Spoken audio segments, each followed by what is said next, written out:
Yo, what's going on, everybody? It's currently storming outside, so if my camera looks a little buggy, then I mean that's just the rain. But we're about to have Lawrence Owen join the show. How you doing today, Lawrence? Appreciate everybody for tuning in.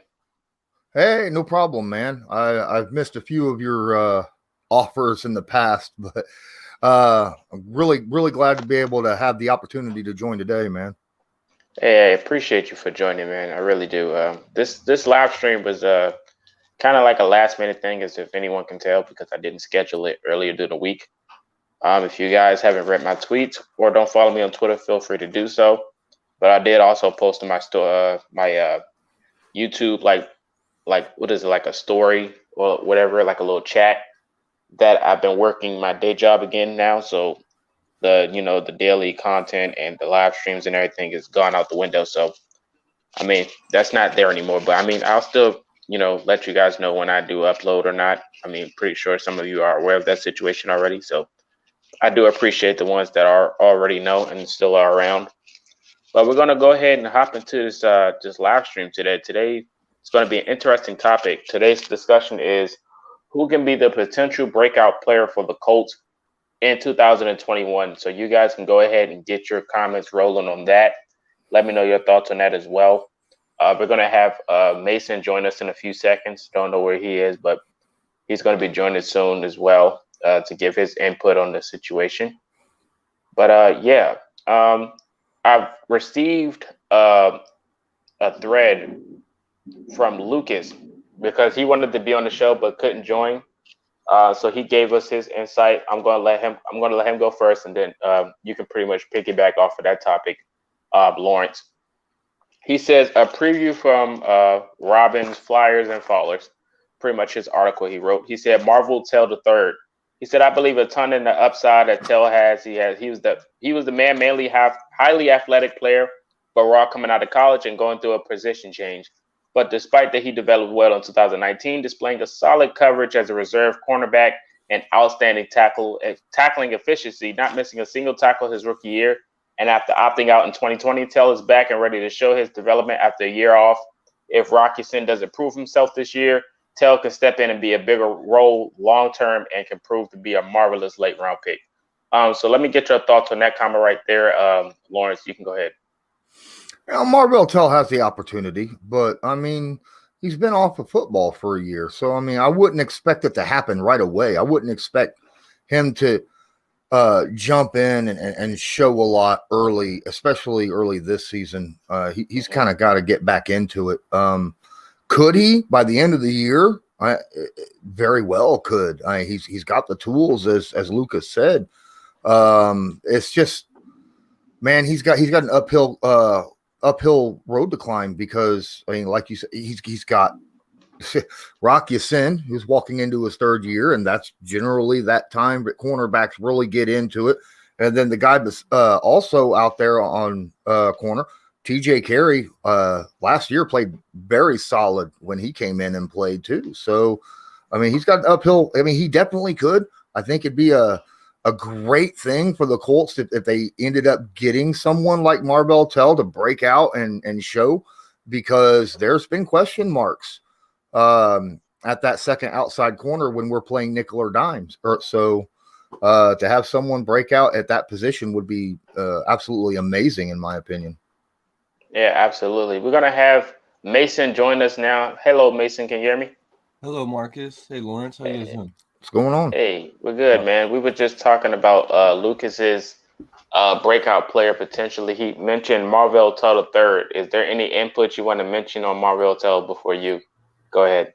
Uh, I would say that defense is probably my weakness within my Colts knowledge, but I would say that Marvin Tell is primed to make an improvement, especially with the fact that we didn't sign anybody new. We just brought back Rhodes, so that Hmm. just leaves Tell to show us what he did in the time that he missed and not participating in the COVID season. He Yep, spent that true, whole true. year. He spent that whole year grinding, while all the other corners on the Colts were obviously playing in season. So we're gonna see, I guess, where he levels out with the rest of the Colts cornerback room as the season progresses, but hopefully he can be our number 4, in my opinion. Him and Yeah, Rodgers, they're the ones competing for it, right? yeah. They're battling for cornerback number 3, I believe. 3. Oh, It is, yeah, it's him, Isaiah Rogers, Marvell Tell, and Rock Sin, to my knowledge. for sure. All right, so Lawrence, we're gonna let you go ahead and give us your breakout player potentially for 2021. Team wise or like offense defense type deal. I Yeah, mean, we can do offense defense. Let's go defense first since we just talked about Tell. okay. Defensively, breakout player of the Hmm. year. Now, obviously, everybody's gonna jump on the whole Kamoko Ture bandwagon of if he can stay healthy, right? And that's Hmm. a no brainer. I want to kind of slide over though and talk about Taekwon Lewis Ooh. in his limited snaps that he had last season. He played very, very well. He showed a lot of improvements out there on the field at defensive line, not only at defensive end, but at tackle as well. I expect him to really come on strong and be that early down defensive end for the Colts defensive line this year and show up. He's my guy that I think really could be that breakout star, on that D line that with from what I saw, so from his tape of last year when he was in, he made some really impressive plays. Hmm. And if he continues to grow um, at that defensive end position, not just replacing guys like Buckner and them at the defensive tackle, but actually at the defensive end, that strong side defensive end, where he's got to hold the edge for um, the run and stuff like that. That I think Taekwon could have a really good season this year. Oh yeah, man, 100%. Taekwon is definitely one of those guys I can see, having that breakout as well. He's been improving, and I think with the people that we've misplaced, like the Justin Houston's and the Nico Autry's. I feel like him knowing that his time is here. I think he's going to make a big impact whenever he steps on the field because he can do so, man. He's just that talented enough. I definitely agree with you on that, on the Taekwon Lewis being the potential breakout star for the defensive side. I know Mason. I know Mason. You said you defense wasn't really your strong suit, but who is a player on defense that you can potentially think can have a breakout season next year? Uh, in my opinion, I honestly think that Blackman could add to his value a lot, Hmm. especially just with his campaign and how he came back with his ACL injury. This is going to be his second year. He's already got 1 year under his belt. He's getting a lot of insight from the rest of the defense, and he's probably getting insight from former Colts players or anybody else. So I would expect him to continue his havoc on the league. He still seems like he's getting disrespected, at least among the players drafted within his draft class. Outside of Colts Nation, I don't think there's a lot of fans that look at Julian Blackman and say, "Oh, he's a stud."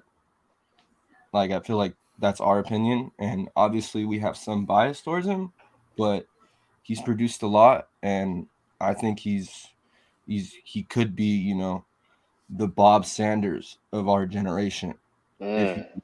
continues to on his upwards trajectory. If I Damn. remember right, I think PFF recently ranked Blackman in the top 10 of safeties in the NFL this year. Really? Mm-hmm. PFF is kind of suspect when it comes to these rankings, so I, that's actually I, a I hear surprise. you. Yeah, when it comes to the Colts, you don't generally hear stuff like that, but yeah, I know. Yeah, that's actually interesting to hear. But yeah, the Julian Blackman pick, I'm not mad at that at all, Mason. I do like Julian Blackman. He's one of my favorites, if anyone knows.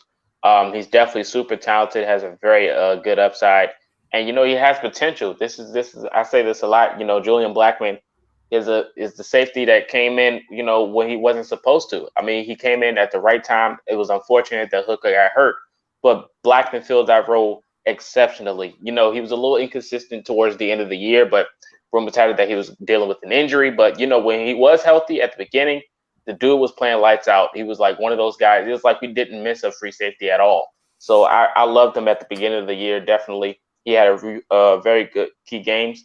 One of my guys that I was going to use for the breakout player for defense, I was going to use Kari Willis. Now, Kari Willis has probably been one of the most consistent players on the defense when he is active on the field. The dude is, he's been improving year by year, and I think he can only get better. And I think next year, him knowing he has that spot solidified, has a nice little duo with Julian Blackman, I think his game will improve tremendously next season.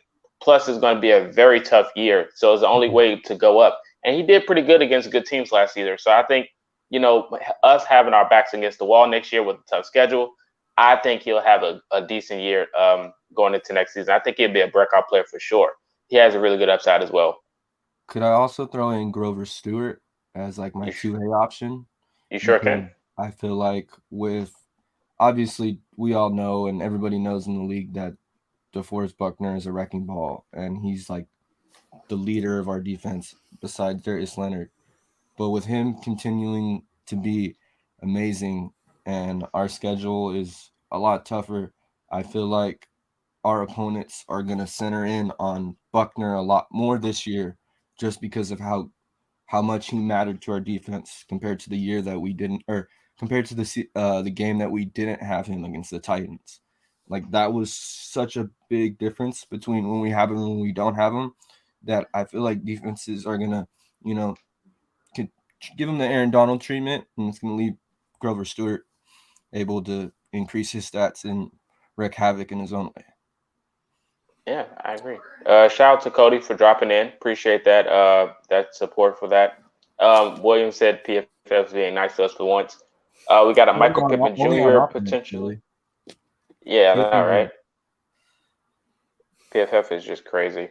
Darius Leonard gave his frustrations out on them a while back on his Instagram live. If you wasn't there, you missed the show. I do have it saved, but out of respect of Darius Leonard, I will not post it. But Paris Campbell and Bobby Okereke in the chat, Michael Pittman Jr., Marley Cox. But yeah, let me get your thoughts on the Grover Stewart right there, Lawrence. Oh, Grover Stewart, I think he played exceptionally well last year at that tackle position, especially at the one tech. I think he was just absolutely stud. Him. A lot of people don't realize that him and Buckner flipped a lot between 1 and 3. They would flip around, and it was hard to figure out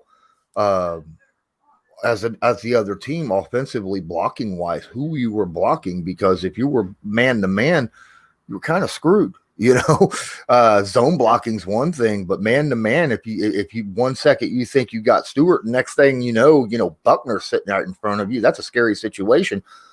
Buckner, of course, did not play. As a matter of fact, it was that Titans game that you were talking about. I believe it was week 14, and everyone wanted to say that it was Stewart's fault that Henry was all over the place, but it wasn't. I went to the film. I showed tape. Stewart played his position well. It was the lack of other production on the team on that defensive line, and that's why we need defensive linemen this year to step up big time in case there are injuries. I think Stewart is a solid pick. He's actually gotten pretty well known last year. I think last year, league wise, there's a lot of maybe not fans of other teams, but actual people who follow football in general and break film down. They've kind of figured out who Stewart is. Yeah, 100%, man. Grover Stewart is definitely that dog. Got all his money's worth. He deserves that contract. Shout out to Grover Stewart once again. Love his effort and what he brings to the game. He's a great fit with DeForest Buckner, because we know how the effect is. When you got talent surrounded you, it just pretty much uplifts everyone's game. And Grover Stewart's one of those guys. Not knocking about his his previous times when he was on the roster, but when Buckner came to town, I feel like everyone's game just leveled up. So that's just a big ups to Grover Stewart, and I definitely can see him breaking out next season for sure. Yeah, figure Grover got that extension without Buckner on the team. So yeah. I mean, that's what I'm saying. Yeah, that's the crazy thing about it too. Definitely crazy. But I enjoy every second of that. What's going on, Tino? Appreciate you for popping in. He said, I got hosts for Paris and Mo as breakouts defensive side. I got Quiddy. Haha. Happy Friday, y'all. What up, Culture Shock? Appreciate you, Marshman, for dropping in and giving us your input on that. So now let's go ahead and flip to the offensive side. We got offensive weapons all over the place. Shout out to the Sirens. We love them. But to the offensive side, we're going to go to Mason first, since this is your strong suit. Who could the potential breakout player be for the offensive side for the Colts? Mo Alley Cox, and for me, it's simple answer. Everybody else, the Blue Stable knows. I'm like biggest Mo Alley fan. I think that Frank Reich is not utilizing him enough, and he definitely could have been a bigger help last year with the addition of Carson Wentz and the fact that they're continuing to practice together. Not only Mo Alley by himself, but the rest of the wide receiver room and Carson, like, they're getting closer together. They're building their connections. Like, I really think even though we have, a three-headed monster in the run game, we're going to pass the ball a lot more than people expect. And we're going to hit our tight ends. And we need to throw it to Mo Alley. Like, I'm kind of exaggerating here, but if we're in the red zone, throw it to him like 2 times at least, dude. Like, he's 6'7". He's got like a 35, 40-inch vertical. Who's going to stop him? Who's going to out-jump him? You can grab rebounds. He's got good body control. Box out corners, linebackers, safeties.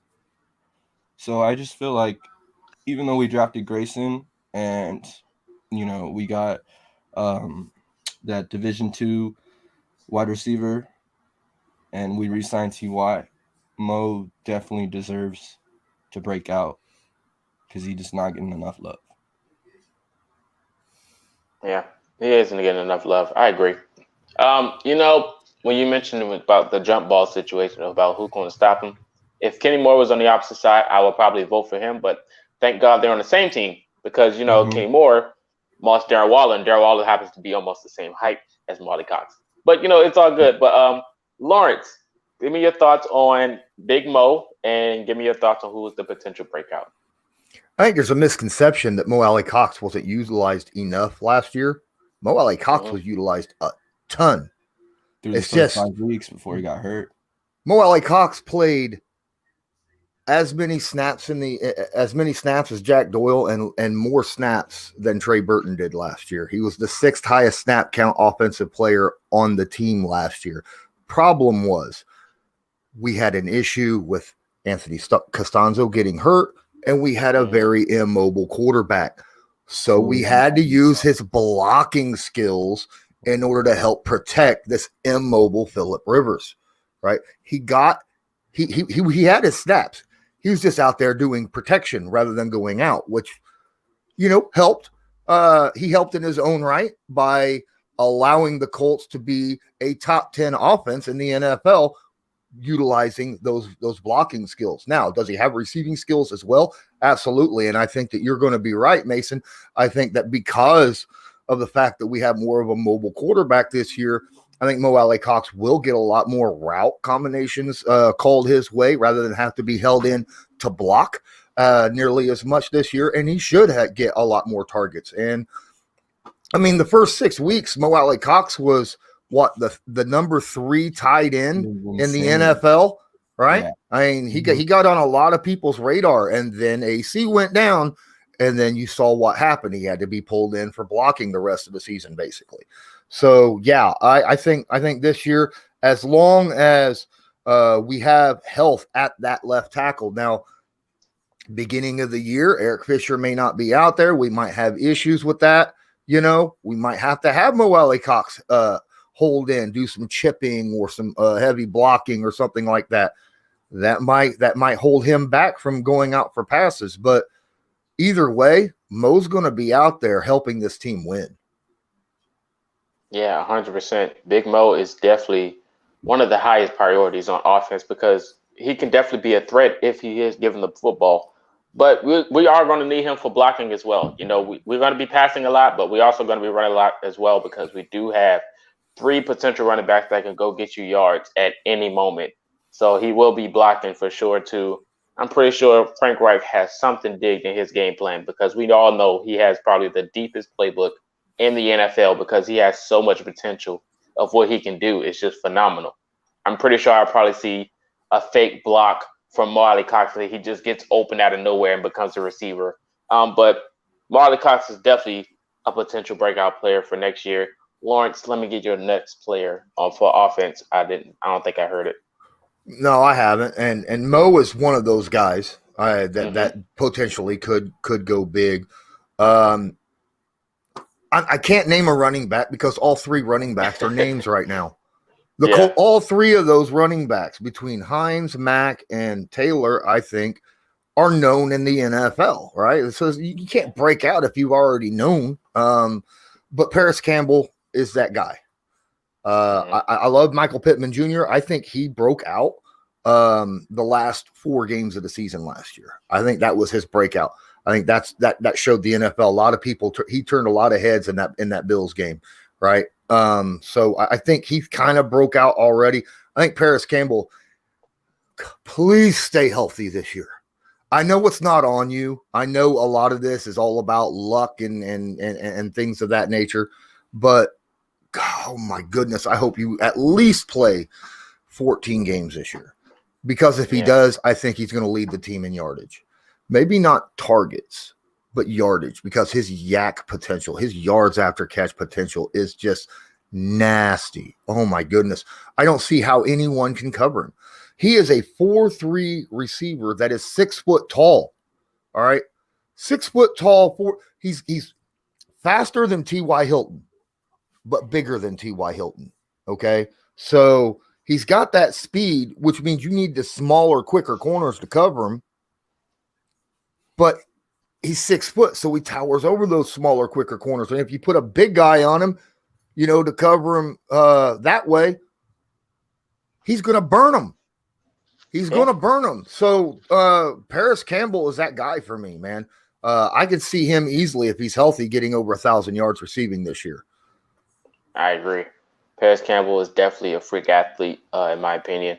But those speedy guys, just the durability is just one of those things that is going to happen because they're so fast. Anything is easily. They're more fragile when you're fast like that. But Paris Campbell definitely shown his flashes when he was on the field, even though it wasn't for very long. I think if we can at least have him for the toughest part of our schedule, which is at the beginning, if we can have him for that long, if we can have him for that, I will be thankful. But I would love to have him for the whole season. But like I said, nothing's promised at the end of the day, but he is definitely a phenomenal talent. What he is on the field, I expect him to go off next year for sure. So him being a potential breakout player, I agree 100% with your take there. Love him, man. Shout out to Ohio State. But Mason, let's go ahead and get your offensive player. I think you gave us Marley Cox, right? Yeah. Mm-hmm. All right. So for me, my potential breakout player would be Carson Wentz. I'm going to go biased here. A lot of people can say Paris Campbell, Michael Pittman Jr., Marley Cox, but breakout player would be Carson Wentz. Why? Because he has something to prove this year.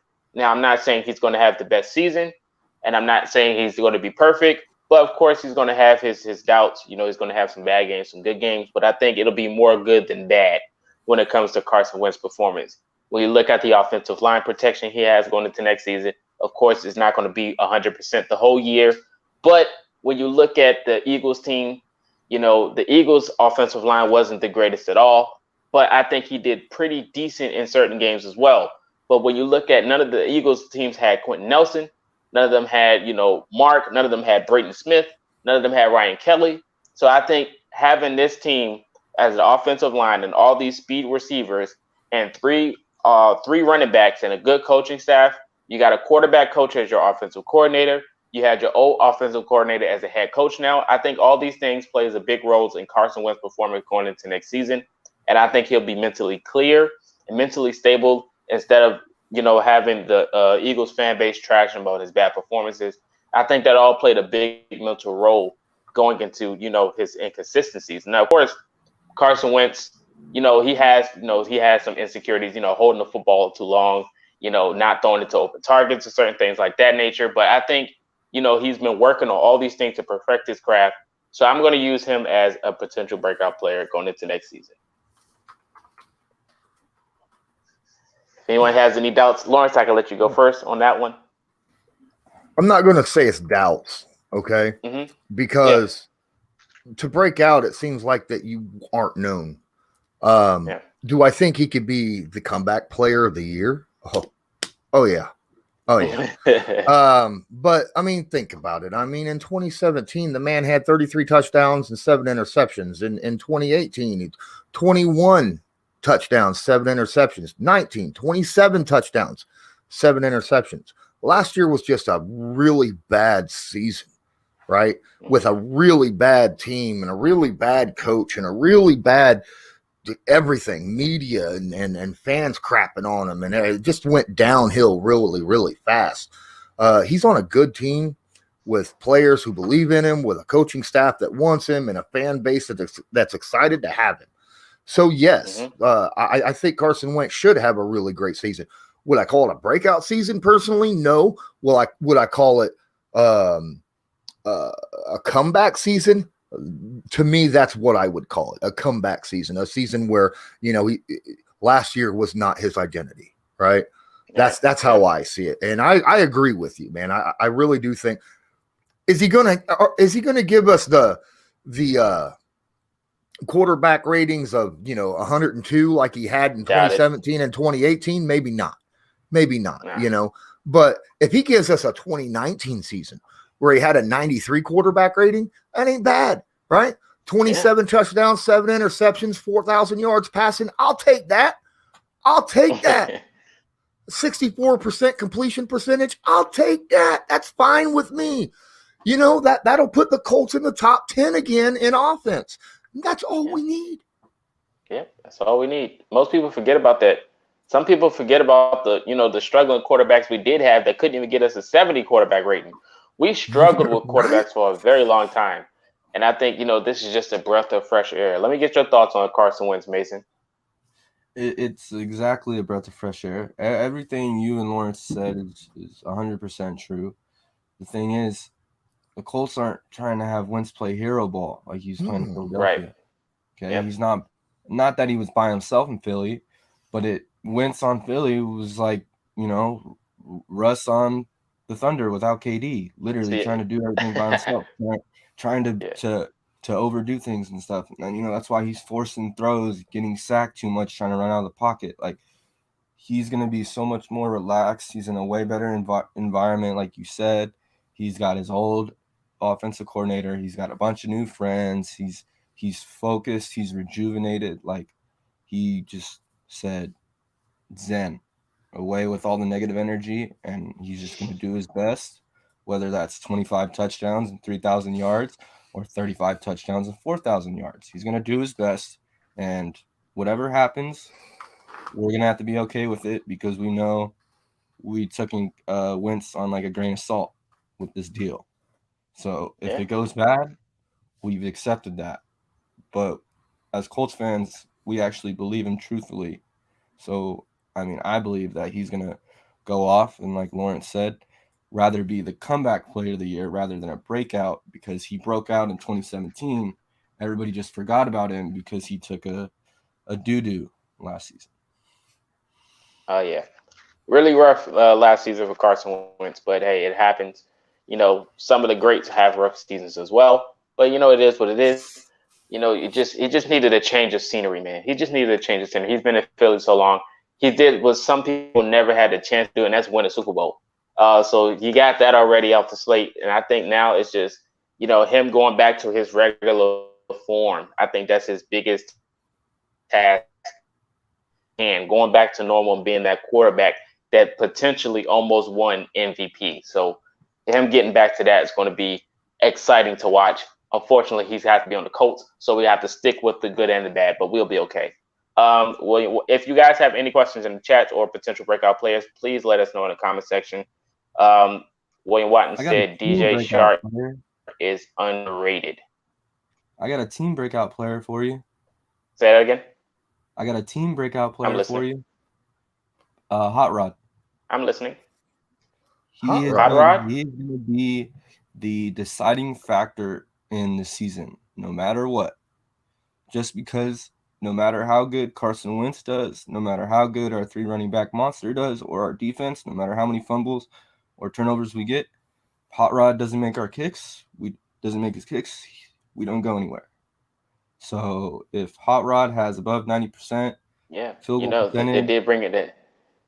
and like 40 kicks out of 45, I think we win the division. I think we go to the playoffs. But if he's between 80 to 90, I think we might falter, because there's been a couple games with Vinatieri. They did bring in that extra kicker too. Yeah, they brought in an extra kicker to try to make them know that no position is guaranteed. Well, I mean, they did that with Adam Vinatieri too.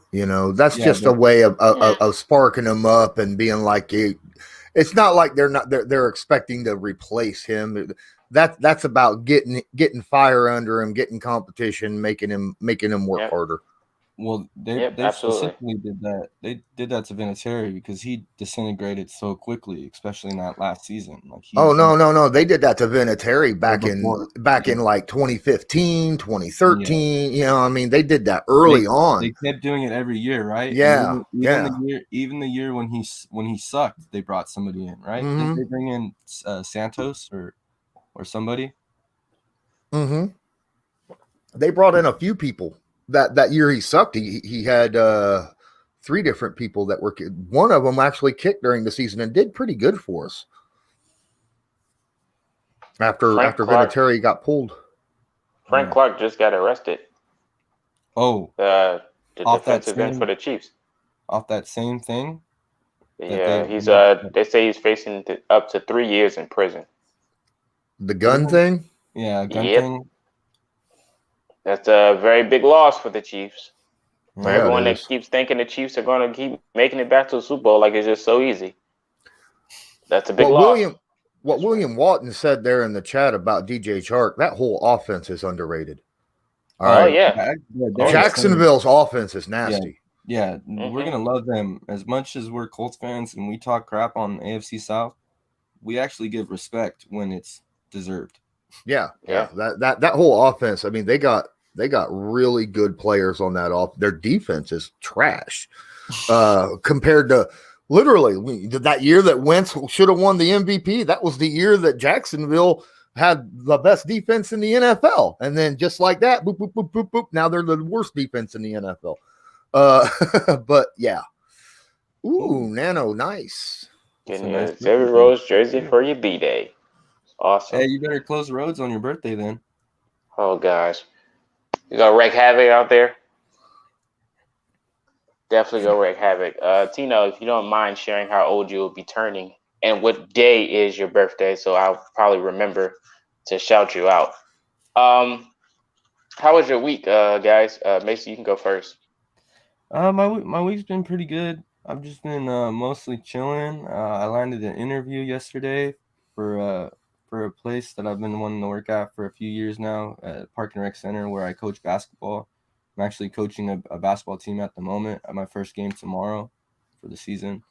So yeah, I've just been trying to stay busy during the summer. Need to pick up, more podcasts and more articles because I've been slacking on that. But otherwise than that, I've been doing just fine. How about you, Mark? All right, Coach Mason. My week's been pretty busy, but you know how that is. I pretty much told you how busy I am through my tweets if you guys not follow me on Twitter. Lawrence, you can go ahead and ask me. Well, go ahead and tell me, how was your week? Oh, my week's been great. Last week was awful. I didn't even put anything out because it was that bad, which kind of sucks because that cost me a few things, followers and stuff like that. But this week is like a flip, man. Everything was great. See, as many of you know who watch here, also follow me as well. I am the broadcast coordinator, commentator, voice of the Indy Express professional basketball team, right? Well, they swept the conference championship and now are in the basketball league Final Four, which my first game that I'm going to have to go and cover on that is on Tuesday. So that's going to be fun. So my team has made the Final Four out of about 30 teams. So that's not too shabby. And then, of course, just today I got accepted to Newsbreak, which is a online phone app for local news and stuff. So it's another income that I have where I'll be uploading local news videos, sports videos, for the Indiana area. Look at you. Which was needed drastically because I had an income issue, which is one of the reasons why last week was awful because of news that happened. But yeah, everything's looking up and up and up for me. So I'm really happy that this week is one of my better weeks that I've had in the last couple years. Actually, thanks, Kel. Yeah, Appreciate you. That's great, that's Lawrence. for Shard, by the way. That's his burner account. Okay. Yeah, that's his Hey, burner that's his account. burner? Oh, yeah, I can get to know. But seriously, Hey, Lawrence, that's so awesome, dude. Happy for you. yeah, man, you got to be seeing all over Indianapolis. Like, man, why do I keep seeing this guy? I know him from somewhere. It's like, yeah, he was in the film room. you're gonna That's get where he so is. much media attention now, Lawrence. Huh? You're gonna get so much media attention now. You're gonna be Yeah. like little guy in a big town, but you're gonna have all these followers. You sick. Oh man, well I go when I do my when I go to the games and I'm sitting there and I'm calling these games out, I'll have people in the stands talking, where do I know you from? And I'm like, well, I cover the Indianapolis Colts on YouTube. You're Lawrence Owen. I was like, well, yeah, that's me, And by the way, if you don't follow me on Twitter, please do so because it's Colts_law. And the reason why I'm saying this, and it's kind of selfish, I hope you don't mind me throwing this on here, Marcus. You have to promote. I promote enough for your channel. All right. So on my channel, on my Twitter, I posted a news break thing. If you go click on that and make a profile and stuff, I get paid $5. So, and it's free. So it's very simple and easy. So that's on top of my regular income. So from that place. So, and it's really cool. It's local news, just regular news, weather, sports news, stuff like that of your local area. So, and if you don't want it for your local specific, well, if you're a Colts fan, but you live in California and you don't want to know, about what the Rams are doing right now, you can always go ahead and type in, look for me, and then hit follow on me as well. So that's cool. But don't forget, right here on this channel right now, smash that like button, hit subscribe if you're not subscribed to Culture Shock already, and make sure you tag that notification bell and scroll down to the turn all notifications on, because YouTube is funny. It's odd because I don't know about you guys, but I've hit subscribe to people and they'll go live and I don't get the notification because I didn't select the right one. So make sure you get that right one. Absolutely. For Beast Ninja, do I watch baseball? Not really. When I do, I will say Yankees. I watch baseball, and I'm not a Yankees fan. Sorry, Beast Ninja. I'm a Red Sox fan. Die hard. Okay. No, I don't know about Lawrence. I don't know where he lays in baseball, but I haven't watched baseball in some time. I used to be a Reds fan back when Barry Larkin and them guys were there. So Reds is a good team. They're nice. Well, I know we did this before, but he might be a new person in here. Shout out to him for dropping in. He said season record predictions. You can go first, Colts Law. Well, I mean, I've only said it a million times. I think the Colts are going to be 12-5. All right. Okay. I think that's about their record. I think they could be. I think their floor is 11-6. Yes. Okay, and that's what I have them predicted as. Straight up, I think they'll be 12-5, but that 11-6 floor is if some things go wrong. If certain players on the team get hurt, I think that will affect it. Now, obviously, if Carson Wentz goes down week 1, we have a problem. But that's that is what it is, right? But I think if your majority of your guys who you are relying on stays healthy, I think our floor is 11-5. I think we could be as good as 13-4, 14-3. It just depends upon how in sync this team really is and how good Carson Wentz is connected with the offense and Frank Reich, and whether or not our pass rush steps up this season with all the young guys. 100%. I got us getting 11 wins as well. Mason, how many wins we get?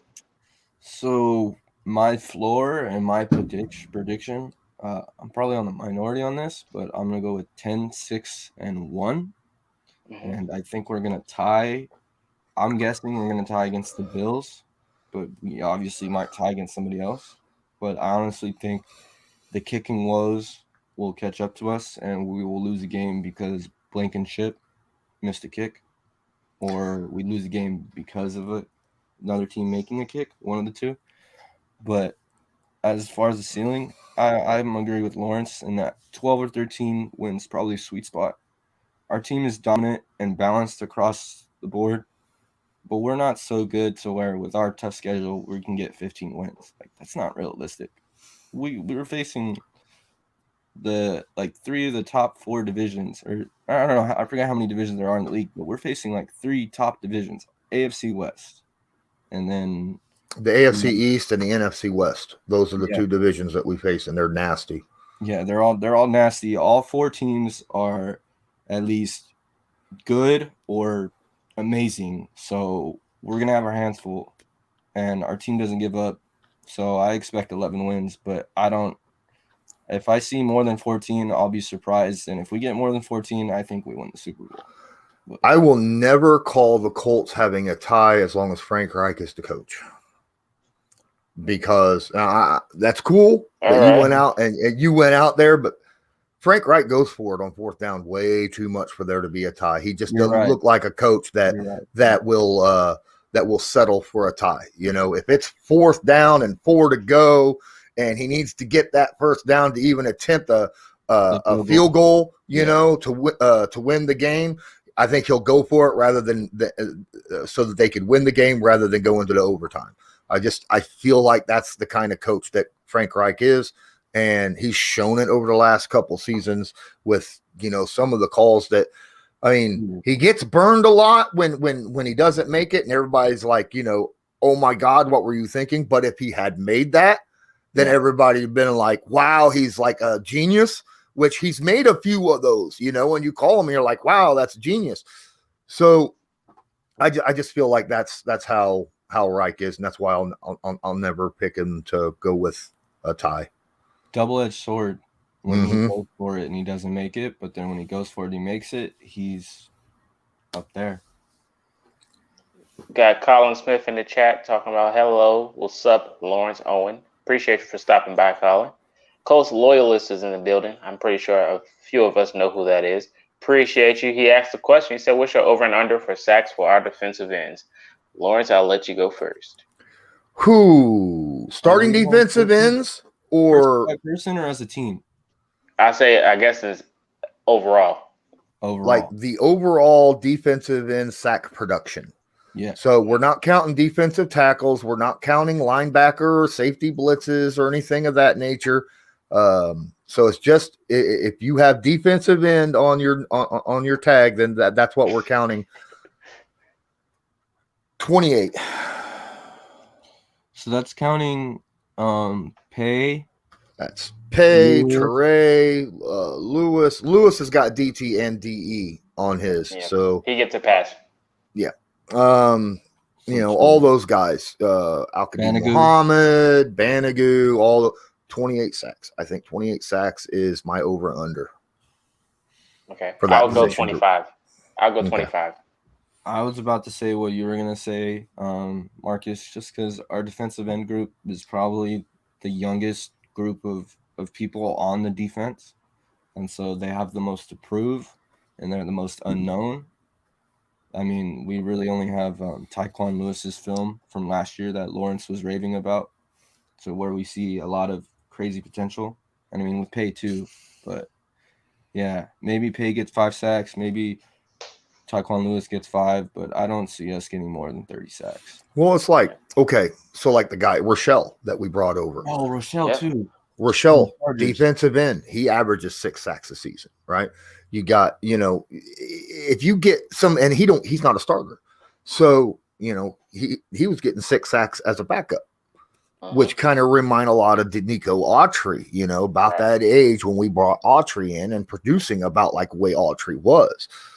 So, and comes from the same conference or division, right? That the AFC West over there. He was a Charger. Autry was a Raider. Raider, yeah. Correct. Mm-hmm. So, no, I could see if we get some health going. You know, if Trey stays healthy, if Pay comes out decent, I think 28 is a fair number because you're going to have a bunch of guys. I feel like defensive end is going to be one of those positions where you're going to have a lot of people coming in and out during a game, and you're going to have multiple guys with 5+ sacks, multiple. So whether or not you'll end up seeing one guy with 14, that's one thing. I don't think that we have anyone on our team that's going to get 14+ sacks, but I could see a few guys like last year. I mean, 8+.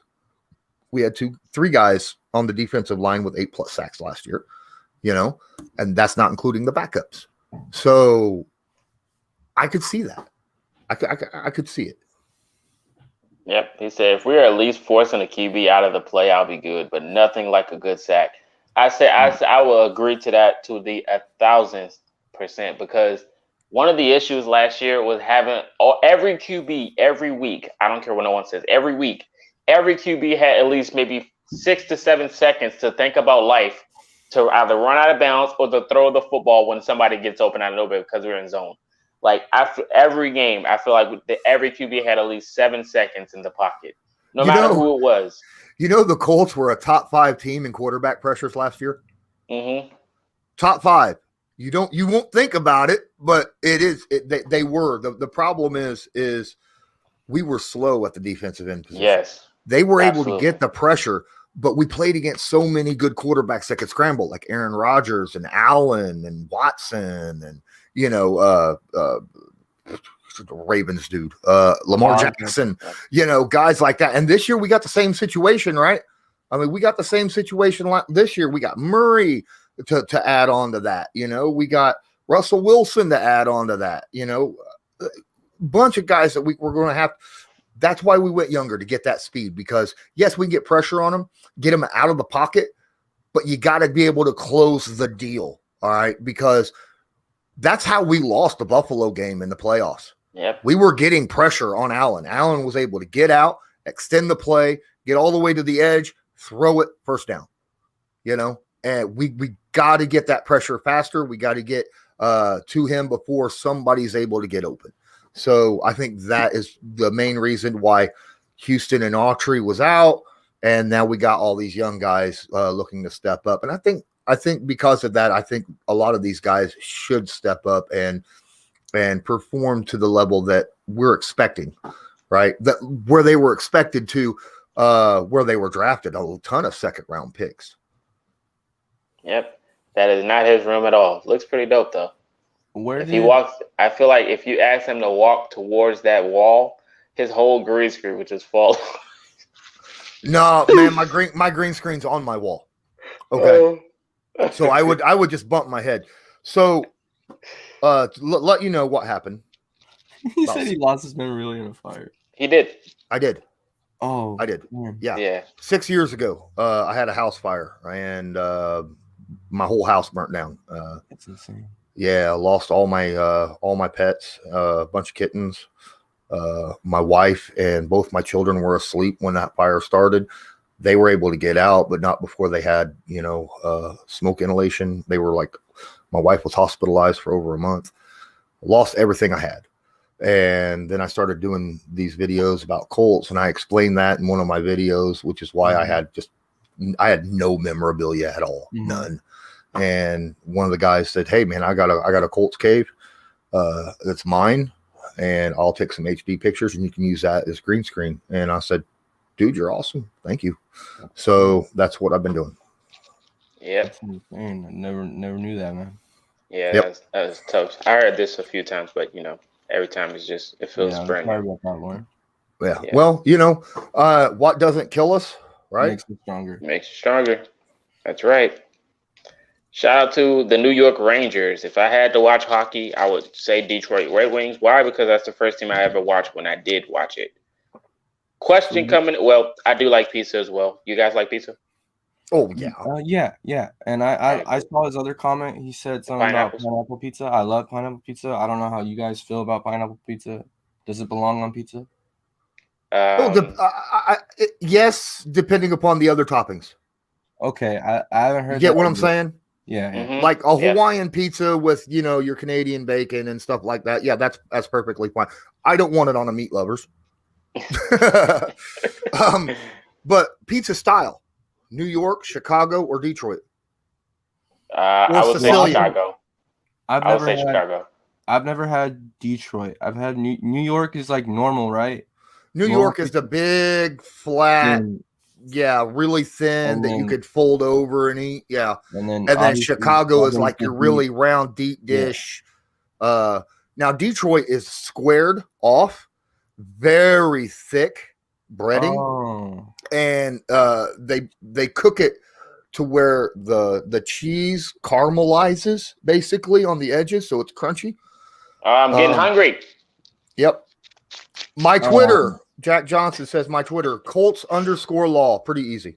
Yeah, Loyalist put it in the chat. Yes, he did. We say that. Colts_law. Yep. So Detroit pizza would be best for like when you're having a huge party with like 50 or 100 people because it's sliced into squares. Yeah. Okay. Yeah. That's correct.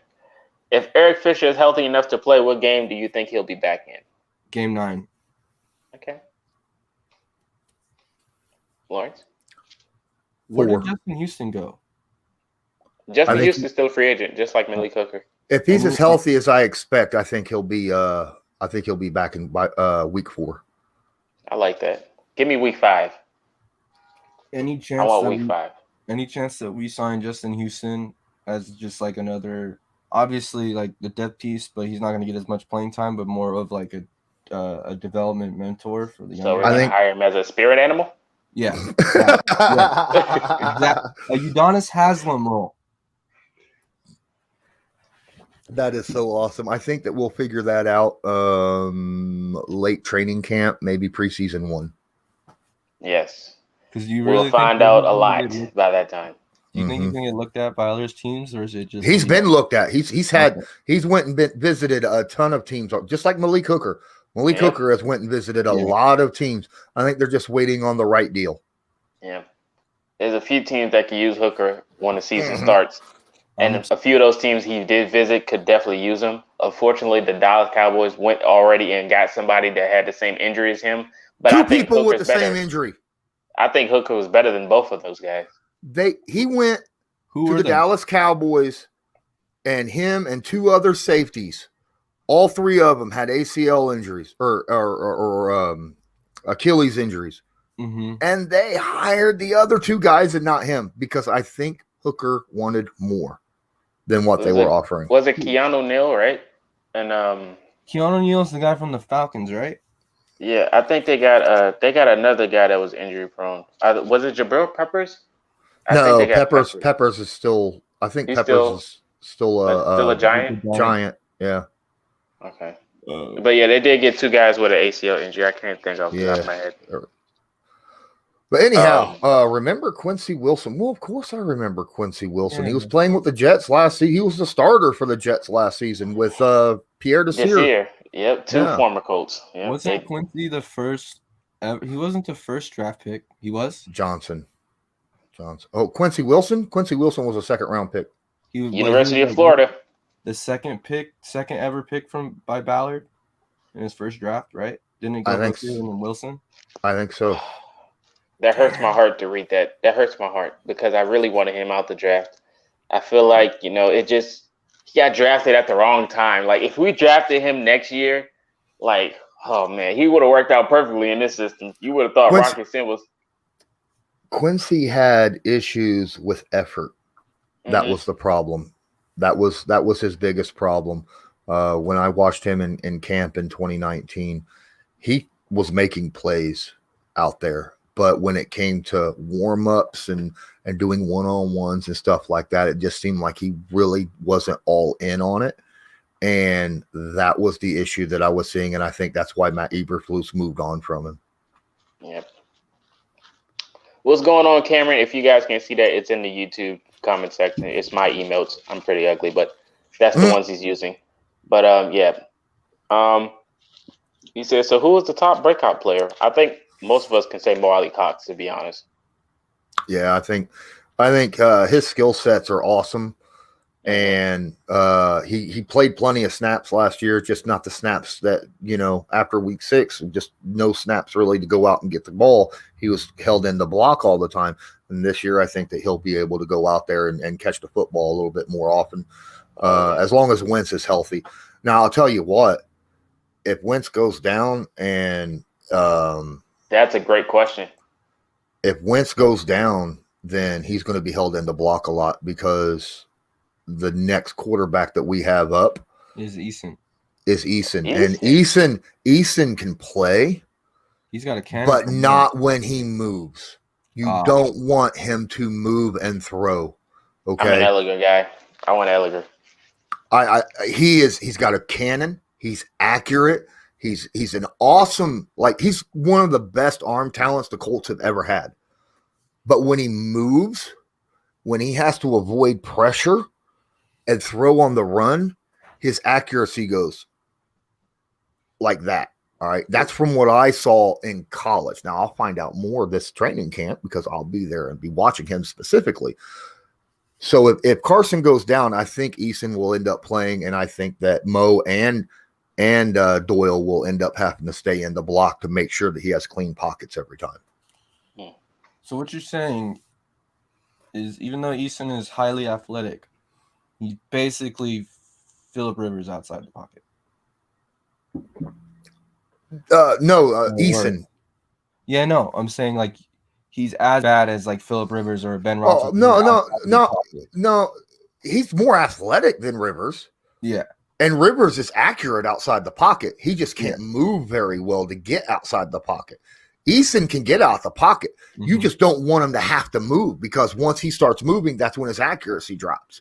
So you want him to be completely clean and have an empty pocket so that he can throw the way, he's best at. Who's the quarterback that you'd compare him to if he can't throw while he's moving? Because I'm trying to that's why I was thinking throw while he's moving. That's why I was thinking of Big Ben and Phillip, because I was trying to think of guys that aren't mobile, that don't really get outside the pocket. Let's say Eason can move. He just Andy Dalton sucks. When he's throwing, running. Dalton's not very good on the run, but he can. Yep. Dalton's got a cannon too. He's got a heck of an arm talent. Yeah. He was nice at Cincinnati for a couple of years. Yeah. It was just the team stink, so you know how that goes. Yeah, but shout out to McDonald's for walking in. Definitely sponsor me if you that's right. Simon said, "What's up, guys? Best wishes from Germany. I probably fly over to the States in October and go to the Colts Rams game. That'd be awesome. Would love to meet y'all in person. Appreciate you for stopping by. Simon Kirk. All the way from Germany. That's week 2, right? Yeah, that's the game I want to go to. He said, what happened to Desmond really Patman? Oh, Desmond Patman. I forgot about the boy. I didn't. Somebody said on Twitter he probably works harder than anybody on that Colts roster. Yeah, probably. Des Patman just there was a lot of competition. DeMichael Harris and all them there were there as well, just like this year. Doolin, don't forget Doolin. I love Doolin. Ashton Doolin. We have JJ Nelson too, right? Yeah. Yep, JJ Nelson. How many wide receivers do we need? All those special team wide receivers. That's ridiculous. All those guys are good at special teams. I'm so mad we got rid of Marcus Johnson and then he went to the Titans. That pissed me off. Because I felt like we should have drafted Pittman from Oregon. I felt like he did really good, in a depth role when T.Y. was injured. Smash the thumbs up. Micah Pittman from Oregon, I think he's in a good system. I don't think we really need him. I'm kind of sold on our linebackers. No, he's talking about Michael Pittman's brother. That's what The only problem with Micah Pittman is he's a bit undersized, right? Well, I'm not even going to talk about his physical stuff. He's very okay. So you got Michael, who is kind of humble, believes in himself. Will tell you he believes in himself, but is kind of humble about it. Where his brother is not. Okay, his brother is straight up, very boisterous, incredibly boisterous. He would be great if he was, like some of those wide receivers from the 90s and early 2000s, He's got like a Randy Moss, like a TO type thing going that's on right. with him. You know what I mean? I'm not knocking him as a player. I'm just saying he's a bit boisterous for me. But if he produces, great. So we'll see. We'll see how that works. Yeah, definitely. I Well, feel we like appreciate you guys, man. What was you gonna say, Mason? I feel like it would be smart if he went to our team, just because Pittman, his older brother, can keep him in check in the same locker room, living together. Well, I mean, with the I locker don't room that the know. Colts have. I mean, I live with my brother. I can't even keep him in check, so I don't know how that'll work on the football field. Yeah, because remember, the Colts don't draft you unless they think that you're a perfect fit for their system. So like the Dio pick. Woo. If I could take you back to that night, everybody was like, "Wait, what?" But then when you start really looking at it and everything, you're like, okay, we'll see what you're doing. We see. Told you guys, man. Valor plays chess. Defensive ends in the draft, in my opinion. Dio is definitely going to be something special when he hits the field, man. Yep, we'll see. We will see indeed. I mean, he doesn't have a choice. You know who we got rid of? No, I'm kidding. But yes, we appreciate you guys for tuning in to this hour special of who can potentially be the breakout players. If you guys did miss it, check out the beginning of the stream. That's what we were talking about it. When McDonald's and everyone came in, we kind of sidetracked, but because we started talking about food and everything else. But it's all good. Mike said this run game is going to be overwhelming this year. We need all those Wentz lasers. Yeah, absolutely. We need gunslinger Wentz, man. Wild West. You got to come out with the dual pistols and the cowboy hat, because we're going to need some lasers, man. We're going to need him to gunsling. It's going to have a horseshoe on the cowboy hat, too. Oh, yeah. Got to have the horseshoe, man, for sure. I'm looking. You know what I'm looking for? I'm looking for the pregame outfits. Halloween special T.Y. Hilton with the ghost man and everything. I'm looking forward to those pregame outfits for sure. What backpack will T.Y. bring to day one training camp? Oh man, he definitely has some dope backpacks. I don't know which one he's gonna bring. I don't know. It has to be something like Terminator related, like I'm back or something like that. Wears a mask like he did when he called Bronson Joseph. Yep. Quiddy Faye's going to destroy Tom Brady in Week 17. That's if he's playing. They're probably going to have a playoff spot clinched already, so he probably won't even be playing. He's going to be hitting Blaine Gabbert. Right. He's going to be destroying Blaine Gabbert. Like, yeah, we're looking forward to that. Is anybody going to training camp? Lawrence is. You will find the film guru there. I'm looking forward to videos after that as well. I will be working, I'm pretty sure, so I won't be looking forward. I won't be there. I'm across the country, so I can't go. Yeah, so. You'll be there in spirit, Mason. You'll be there. Oh, yeah, spirit animals. We're using nomadic spirit animals. He said he was an owl earlier on his walk, so I'm going to be definitely one of those pigeons flying around or something. Maybe the squirrel on the field. I'll probably be that. I'm getting ready. Had to replace my office chair. I went with blue. Nice. The Panthers looking good. Yeah, they got potential. They got potential. You got the quarterback that I wanted if we didn't get wins. That's what I was saying. I wanted Darnold too. Yep. I wanted Darnold. Young. Well, I mean, I wanted Stafford, but for sure. Stafford for sure. But we knew that was out of the range, but it's just but I'll be the first to admit I was a Darnold guy. That's who I wanted over Wentz, but it is what it is, and I understand the decision. So we'll see how it works out. He actually went to a great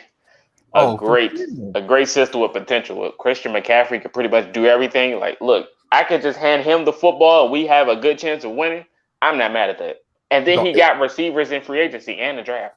I would not be surprised if Darnold becomes breakout player of the year for the NFL. I mean, I might cry. It's the truth. I might cry. Darnold hasn't broken out yet either. So that's what I'm saying. Breakout player of the year for the NFL. Is that actually a award in the NFL? No, but it's a social media award. They don't have no most improved like the NBA does, right? they could give him like the quarterback of the year award or something like that, But I got a feeling that Stafford's going to win that. I think Stafford could end up with MVP status this year. I really do. I think Cam Akers goes off. Yeah. Wow. Man, well, if he does, we got to play them, Mason. Hey, I have. That's what I'm saying. If Akers goes off, then Stafford's winning MVP because that's just going to make his job even easier. You're right. He said, "I said no to Rivers last year. I went no to Wentz early this year. Rivers proved me wrong. Wentz, I believe, will now. I'm not mad at that. When we got Rivers, it was like a long pause. I was like, okay, this is a tricky one, but as the weeks went by, I was like, you know what? I'm fine with Rivers. I'm fine. I liked Rivers because I knew he was accurate as heck. All right, and as long as he had an offensive line, I knew he'd be fine. And I knew that the Colts had a great offensive line, so I figured he'd be fine. I knew he didn't have the arm strength anymore, and that was a problem because he was on a team that needed a quarterback with arm strength. And that is what it is. They had two big 50-50 catch guys that like to go downfield, and that was his primary targets outside of the running backs, and that's why their running back that year with Rivers broke out, right? Because Rivers had to dump it off to him a lot. But I was okay with Rivers because I was like, he's accurate, and that's going to make a huge difference. Everybody's like, well, he had all those interceptions. I was like, that's because of the team that he was on and the style of football that he was forced to play when he didn't have the physical tools to play that style of football. That's not the style they were going to play here in Indy. And that's kind of why I see Wentz, his interceptions are going to go way down.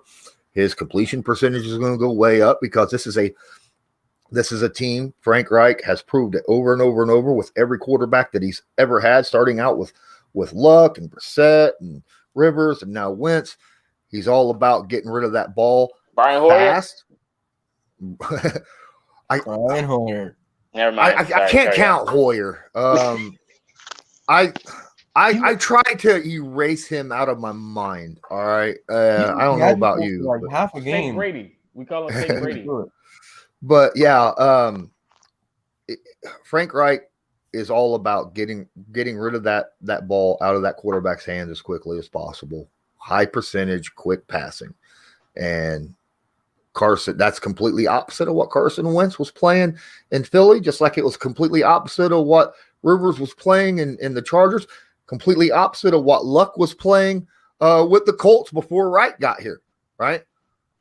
He's going to do that with Wentz, and Wentz is going to be perfectly fine because he's going to be like, hell yeah, I don't have to put the team on my shoulders and hold on to the football forever because my coach wants me to get rid of the football, not hold on to it.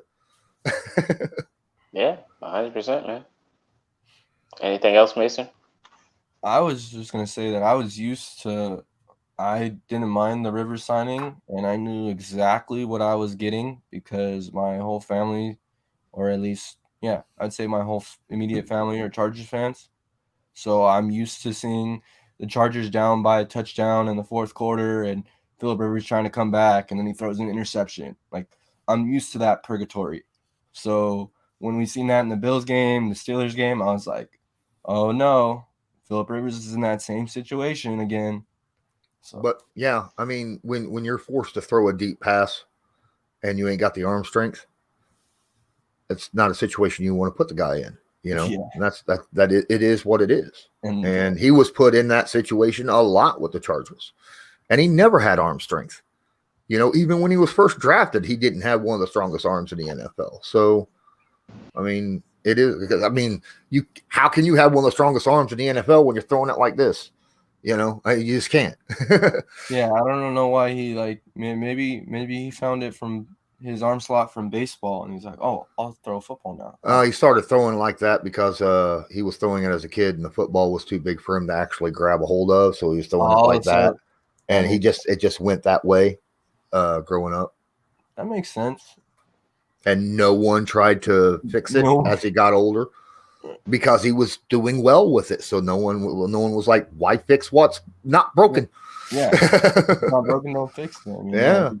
Ends up being, NFL quarterback. I mean, obviously he's doing And something right, but I mean, yeah, I mean he's going to be, in my opinion, Hall he of should, Famer. yeah, he should be in the Hall of Fame at some point. Maybe not first ballot, but he'll be in the Hall of Fame at some point. And I mean, Well, it's like if Eli gets in before Rivers, then Rivers gets in on next year. I feel Eli like will probably get in before Rivers because he's got 2 Super Bowls. specifically against the GOAT, and Yeah. everybody and that's gonna rank so much higher than his in-season accomplishments. Whoa. See you, Marcus. Bye, Marcus. So welcome to Colts Law. I'm Lawrence Owen, and with me today is Mason. Oh. Nah. Man, I want to say bye to Marcus. I'm going to have to jump off here pretty soon as well because I got to set up for my stream. Okay. All right. And you're going to shoot the link, right?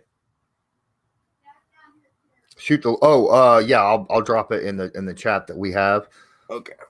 All you guys, since we're here, 7 p.m. Eastern Standard Time, in less than an hour, I will be going live, and we're going to have a little roundtable thing going on, and now Marcus is back. Yeah, What's I'm up, back, Culture man. Shock? The legend has returned. Chaos, I tell you. Yeah. Are you guys still talking or? Oh no, I was just since you dropped off, I was like, all right, so I'll be live here in less than an hour. Yeah, absolutely. We're gonna go ahead and end this stream anyway. I'm pretty sure. I'm glad everybody tuned in. Hit the like button and subscribe if you haven't already. Appreciate everyone. Lawrence, where can they find you? No, you can find me at Lawrence Owen here on YouTube. You just type in Colts Law or Lawrence Owen, either one. You're gonna find me. I got a Patreon, Colts Law. I'm on Twitter and Instagram at Colts_Law. I have a Colts Law Facebook page as well. So, and I'm also Lawrence Owen on Newsbreak. So go check that out as well with your phones and your little apps and stuff. I'm too old to know that stuff, but I'm still on there. So thanks so much for having me. Oh, no problem. Mason, where can they find you? You guys can find my Twitter at Mace, M-A-S, Roach45, together, all in one word. You could also follow my podcast Twitter account at loser_lounge on Twitter. I have my own podcast with my co-host who couldn't be here to support Marcus because he's working. But I want to give my appreciation to Marcus for allowing me to come on. I enjoyed my time with Marcus and Lawrence, and I'm happy to meet all of Marcus's fans and hope that I could connect with you guys soon again. Excuse me.